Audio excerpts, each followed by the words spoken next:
Bienvenue à BAI aux ateliers digitaux sur le bien-être psychologique des jeunes.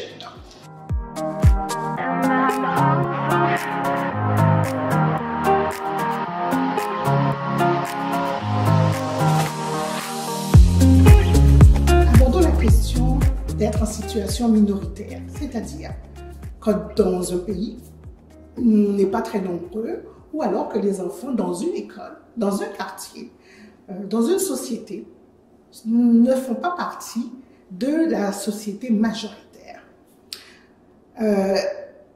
C'est une situation qui vraiment impacte la qualité de la santé mentale des enfants. Parce qu'ici, nous allons parler de leur bien-être psychologique. Comment est-ce qu'ils se sentent, ces enfants-là, quand ils arrivent dans une école et qu'ils sont peut-être 3 noirs, 2 asiatiques, qu'importe, mais qu'en fait, les autres personnes ne leur ressemblent pas. Vous imaginez un enfant qui a toujours vécu dans son environnement où tous les gens lui ressemblaient. Donc, il était dans un milieu sécuritaire, il se sentait bien, il n'avait pas de questionnement. Et personne n'allait remettre en question ses origines, pas du tout. Et là, du jour au lendemain, il se retrouve dans un nouvel environnement. Non seulement un nouveau pays, avec la neige, avec des couleurs différentes. Et j'ai même entendu des enfants me dire que les gens avaient des odeurs différentes. Alors vous voyez, ça vient vraiment les chercher. Et il ne faut pas sous-estimer le changement d'environnement sur le bien-être psychologique, sur leur santé mentale, sur comment ils se sentent. Est-ce qu'ils sont tristes? Est-ce qu'ils sont bien? Est-ce qu'ils sont heureux? Et ça, parce que être en situation minoritaire, ça veut dire quoi? Ça veut dire que peut-être, dans l'environnement dans lequel ils sont, ils vont entendre certaines choses sur la couleur de leur peau, sur leurs parents, sur leur pays d'origine. Ça va être la première fois que les enfants vont être confrontés au regard de l'autre sur eux, sur leur groupe d'appartenance. Et pour un enfant, c'est très déstabilisant. D'autant plus qu'à la maison, il n'y a pas d'espace pour pouvoir en parler. Alors, quand ils reviennent de l'école, il est important de leur demander comment ça se passe avec les enfants, comment ça se passe avec les adultes, de laisser la place. Parce que lorsqu'on permet à un enfant de parler de ce qu'il vit émotionnellement, parce qu'on appelle ça des blessures, ce sont des petites, plutôt des micro-agressions qui ne sont pas faites volontairement. Parce que ce n'est pas quelque chose que les gens font avec une arrière-pensée. Il y en a, mais en règle générale, et même avec les enfants, il n'y a pas d'arrière-pensée. Par contre, ça peut marquer les enfants qui les subissent. Donc, il est important qu'en tant que parent, d'être sensible au fait que les enfants ne soient pas majoritaires et qu'ils peuvent être victimes de ces micro-agressions. À l'école, par exemple, il y a un protocole qui s'appelle le protocole de lutte contre l'intimidation.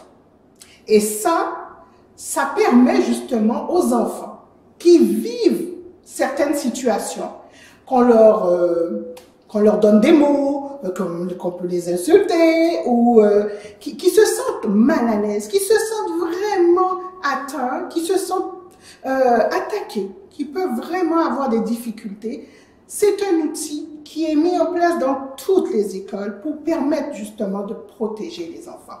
Alors, en tant que parent, il est important de prendre connaissance de cet outil, d'être vigilant et d'être sensible au fait que c'est vrai, il va connaître certaines situations.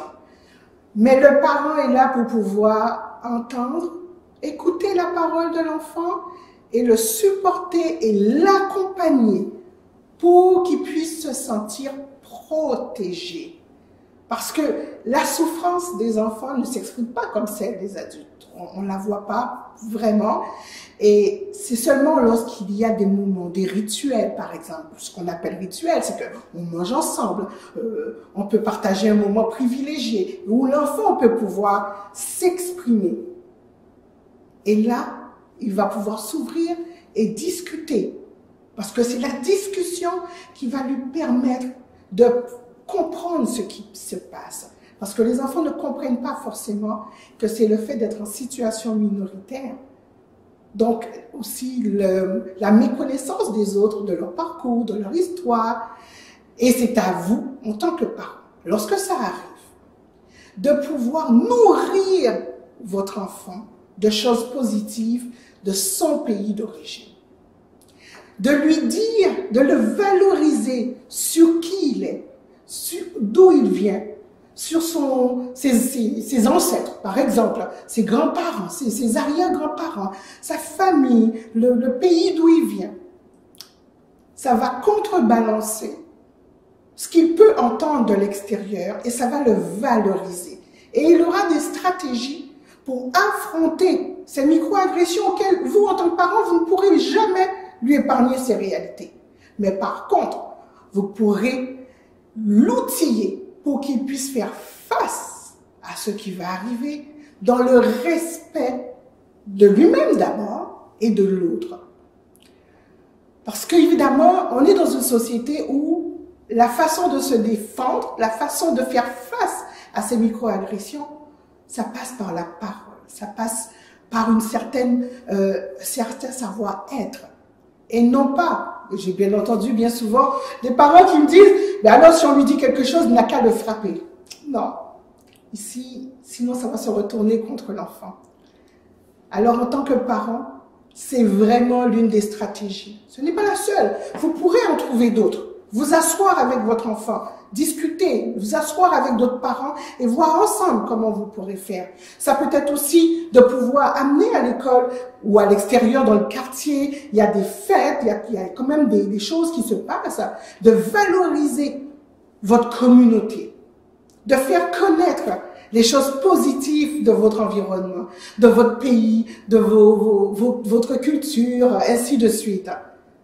Donc, c'est un partage de qui on est. Mais la chose importante, c'est que vous, en tant que parent, que vous soyez présent, à l'écoute de ce que peut vivre un enfant, parce que être en situation minoritaire, ça comporte certaines petites micro-agressions qu'on ne peut éviter. Pour compléter ce que je suis en train de vous présenter, je vous invite à faire la lecture du document que vous voyez en dessous et de réfléchir avec votre conjoint, votre conjointe, des stratégies que vous allez adopter pour supporter votre enfant durant son parcours jusqu'à temps qu'il soit complètement fort.